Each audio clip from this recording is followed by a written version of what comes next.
Creating a news agenda that reflects an unbiased view of Asian current affairs without relying on external news sources.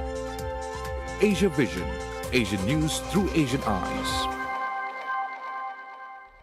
Hello and welcome to AVN, your weekly roundup of the news from around the globe. I'm Abdullah Ahil, your host for the evening.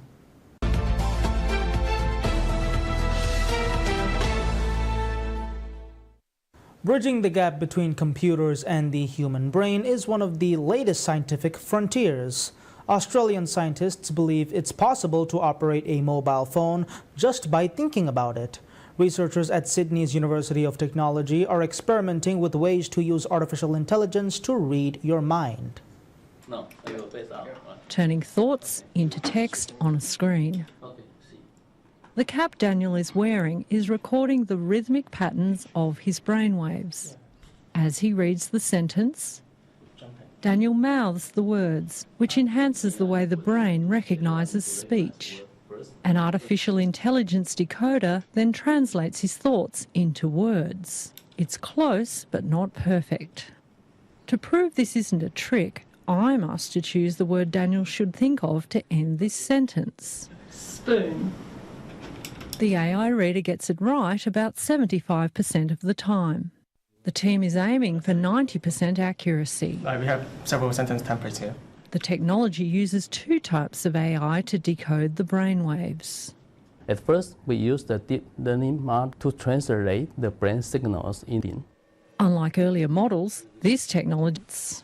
As scientists, we look at a medical condition and we look at what function has been affected by that medical condition. What is the need of the patient?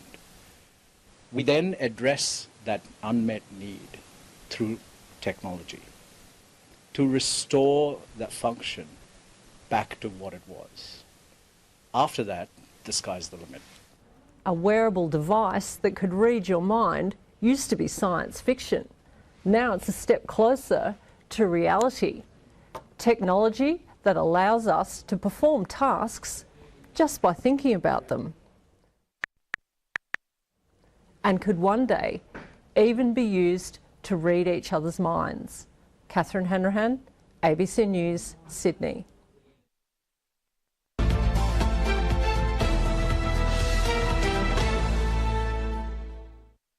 Like many primary producers, Australian tomato growers have watched their market share dwindle in recent years as cheap imports take up an increasing amount of room on supermarket shelves.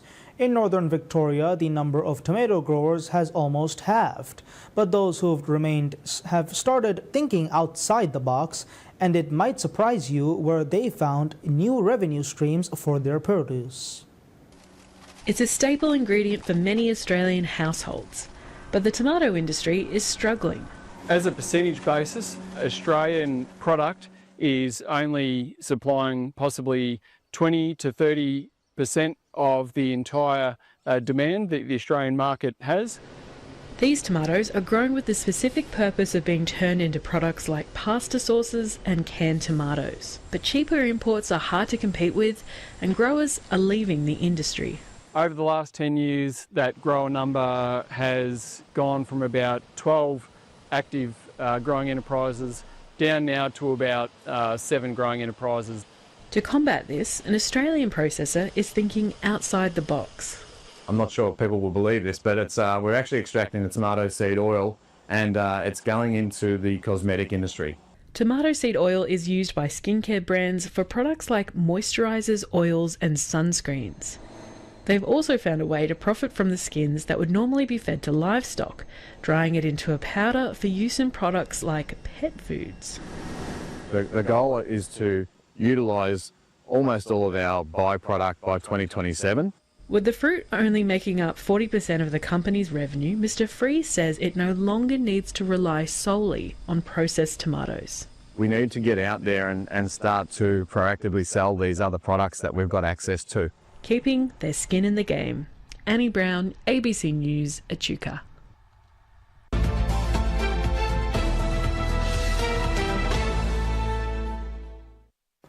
The The University of Hong Kong's medical school has developed a dual immunotherapy treatment for liver cancer patients.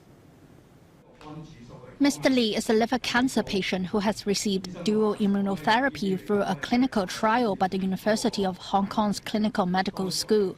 The treatment uses a drug combination of nivolumab and ipilimumab, or nivo and IPI, which are immune checkpoint inhibitors that help the immune system recognize and attack cancer cells. After a 2-year treatment, Li said his tumor is under control. Often, liver cancer cases are diagnosed at an advanced stage, leaving limited treatment options for patients because of factors such as drug resistance. To assess whether the combination of nivo and IPI will outperform conventional treatment, such as targeted therapy, HKUMed launched a phase 3 clinical trial between 2020 and 2021. Medical experts found that patients treated with nivo and IPI had a median survival period of 23.7 months compared to 20.6 for those receiving traditional treatment. The new therapy led to a 36% response rate in shrinking or eliminating tumors, whereas the same figure was 13% for the traditional methods. What about side effects of the new therapy? If the patient have toxicity, the most common treatment-related toxicity are first, skin rash, second, transient liver function derangement, third is the thyroid function disorder. So if you compare the instance of the treatment-related toxicity associated with the dual immunotherapy to the targeted therapy, actually the overall side effects, they are quite similar. While dual immunotherapy treatment has not yet been approved in Hong Kong, the research team said a pharmaceutical factory has already applied for approval from the Center for Health Protection. Memos 9, TVB News.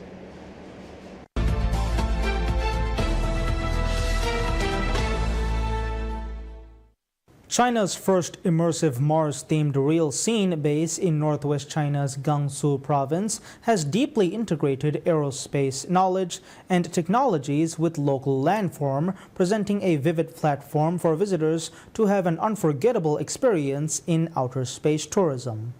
Located in the Gobi Desert of Jingsheng in Gansu and covering 67 square kilometers, the colossal Mars survival simulation base camp, codenamed Mars Base 1, boasts various facilities for visitors to experience, including simulated models of Mars probes, Mars rovers, starry sky tents, and 3D printed Mars nests. Zhang Chengsu, a visitor, said that he saw a video about the landscapes there simulating Mars and he was amazed. He said, quote, "I'm here to find red sandstone, a Mars rover, and nests printed with 3D technology. It really felt like I had traveled to the outer space," unquote. The base has developed over 30 immersive projects for visitors to witness simulated rocket launches, experience manual rendezvous and docking, and observe how hydroponic plants to grow in a simulated Martian environment.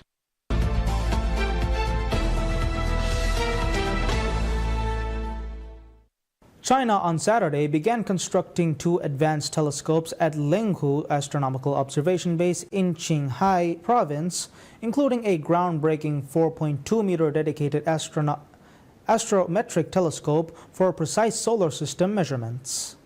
The 4.2-meter telescope, developed by the Nanjing Institute of Astronomical Optics and Technology of the Chinese Academy of Sciences, or CAS, represents China's first single-mirror astronomical telescope with an aperture exceeding 4 meters. Its exceptional features include ultra-low distorting imaging, extremely high positioning accuracy, and deep detection limits unmatched by conventional telescopes. Director of the Nanjing Institute of Astronomical Optics and Technology, Gong Sui-fei, said the telescope provides more authentic views, captures celestial bodies with greater sensitivity, and produces more accurate images than traditional single-mirror telescopes when observing the same celestial objects simultaneously. According to him, if there were a candle flame on the moon, the telescope could clearly capture that flickering flame from the Linghu observation site on Earth. The telescope's primary mission involves conducting high-precision measurements of faint-moving objects within the solar system, supporting China's independent construction and maintenance of a solar system ephemeris while serving the nation's space missions and deep space exploration needs. The companion 2.5-meter multi-purpose telescope will work in tandem with the 4.2-meter instrument at the 4,000-meter altitude Linghu site, providing complementary observation capabilities for comprehensive solar system studies.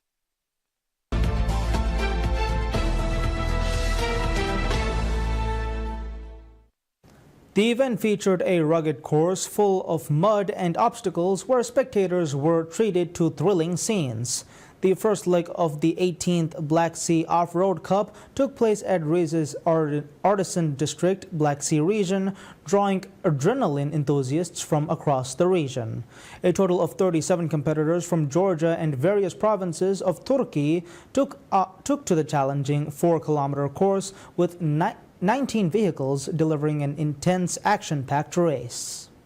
Supported by the Ministry of Youth and Sports, the Rize Governorship, and the Rize Municipality, the event featured a rugged course full of mud and obstacles. Spectators were treated to thrilling scenes as drivers fought to complete the demanding track. The excitement ramped up when several vehicles broke down mid-race and had to be towed from the course using heavy machinery. In some cases, drivers narrowly avoided accidents, further amplifying the tension. Those who ranked in the top positions gained a significant advantage heading into the next leg of the competition. The off-road challenge wasn't just exhilarating for the participants, spectators followed the race with great enthusiasm as well. Among the standout competitors was Julia Polat from Igdir, who joined the race as a co-pilot. She highlighted the physical difficulty of the event and emphasized the importance of increasing female participation in the sport. Veteran auto mechanic Alim Rassan, who has been racing since 2010, described the sport as a costly yet passionate pursuit.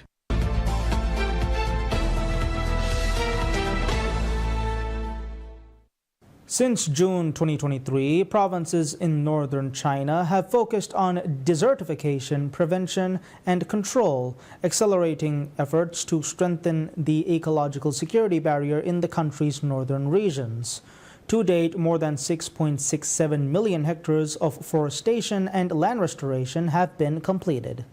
The spring had seen rapid progress for 3 major strategic campaigns in the 3 North Shelter Belt Forest Program, or TSFP, a large-scale afforestation project. In the east, the sandlands of Horchin and Hunshandache have made significant strides in eliminating mobile sand dunes, with over 948,000 hectares of sandlands being reversed. In the central region, efforts have focused on the Great Bend of the Yellow River, targeting both sand and water erosion issues. So far, 3.18 million hectares of land have been restored, significantly reducing sediment inflow into the Yellow River. In the west, the campaign along the Hexi corridor and the edges of the Taklamakan Desert has further reinforced ecological defenses through border forests and grasslands. As a result, the Tenggir Desert's edge has retreated by 25 kilometers. Deputy Director of the Department of Ecological Protection at the National Forestry and Grassland Administration, Zhang Shengdong, said the central government has invested 57.7 billion yuan, launching 369 key projects over the past 2 years. According to him, a total of 8.2 million hectares of land had been treated, making the most intensive phase of investment, achievement, and impact in the history of the 3 North Shelter Belt Forest Program. Covering nearly 46.7% of China's landmass, the project has strategically divided into 68 key zones guided by science and precise planning. The approach includes customized regional solutions and coordinated efforts across departments and provinces.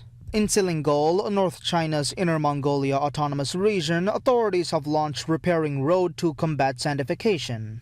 Over 600 kilometers of road will be built in both rural and pastoral areas this year to divide and block mobile sand with a grid-like transportation network. Along the edge of the Taklamakan Desert in northwest China's Xinjiang-Uyghur Autonomous Region, a massive photovoltaic corridor, over 1 kilometer wide and stretching approximately 800 kilometers, is under construction to curb desert expansion while promoting renewable energy. Advanced technologies such as unmanned drones for seeding delivery, sand barrier laying machines, and sand fixation equipment are now widely used, dramatically increasing efficiency in afforestation and desert control.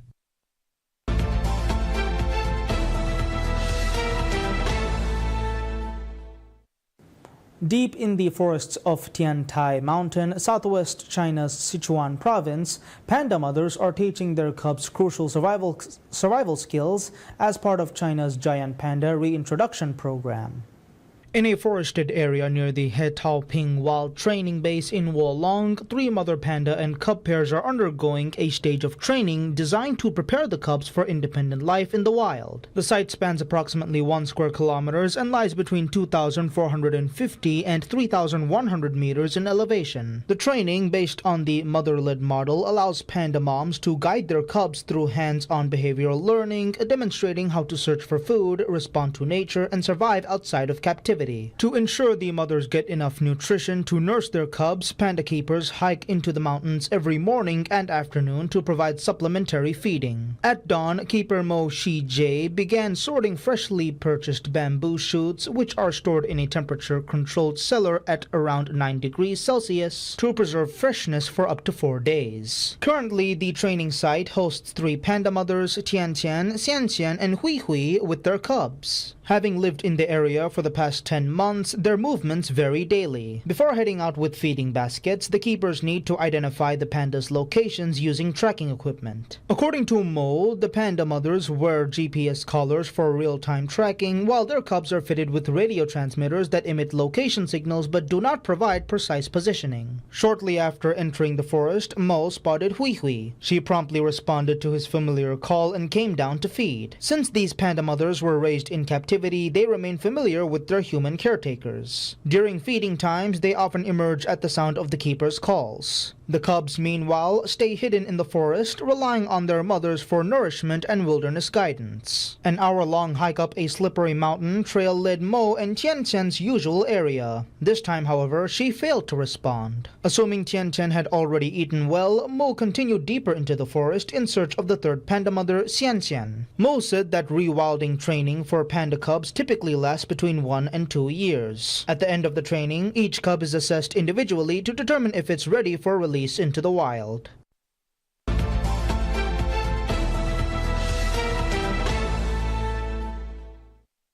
China's first and the world's 11th Legoland resort, located in Shanghai, will officially open next month. Upon entering Legoland, visitors are greeted by Dada, a 26-meter-tall Lego sculpture designed to spark children's creativity and inspire them to build their own Lego worlds. Adjacent to it is the world's first big Lego coaster, where riders can experience a thrilling drop from the 24-meter peak. Children can roleplay as classic Lego City characters, such as firefighters putting out blazes. For a more relaxed experience, visitors can explore the park via oversized Lego-built water or land vehicles. Shanghai Legoland features 8 themed zones with 75 attractions, blending international Lego aesthetics with Chinese cultural elements. The most eye-catching area is inspired by Sun Wukong, the Monkey King, where rides simulate an adventurous journey through the mythical Flower Fruit Mountain. Mr. Zhou believes that combining Chinese mythology with modern Lego bricks can create something truly unique. He says he will definitely visit often once it officially opens, as the park is captivating. Ms. Zhang marvels over the unexpectedly wonderful experience she had at the amusement park. She points out that online reviews compared it unfavorably to Disneyland, but she ends up agreeing that Legoland is perfect for younger kids.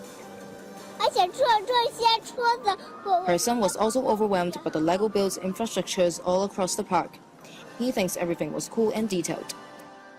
The Shanghai Legoland features thousands of models built with a total of 85 billion Lego bricks. The creative world behind me is a miniature representation of the Yangtze River Delta region, built with over 20 million Lego bricks. The resort is expected to draw massive crowds to Jinshan district. Local authorities confirm robust transport links, including a dedicated bus hub, 15 bus route, and an 18-minute high-speed rail connection from Shanghai Hongqiao International Airport to Jinshan North Station. Sun Haimei of the Jinshan Culture and Tourism Bureau explained that local government has coordinated with nearby attractions to offer combo tickets, aiming to boost regional tourism. With its grand opening imminent, Shanghai Legoland is poised to become a new landmark of family entertainment in China. Rachel Ng, TVB News.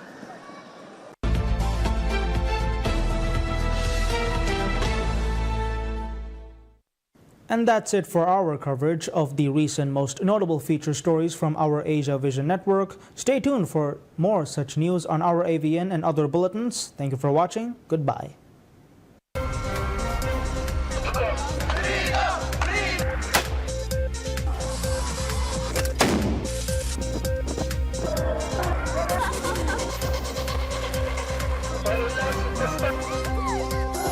Creating a news agenda that reflects an unbiased view of Asian current affairs without relying on external news sources. Asia Vision, Asian news through Asian eyes.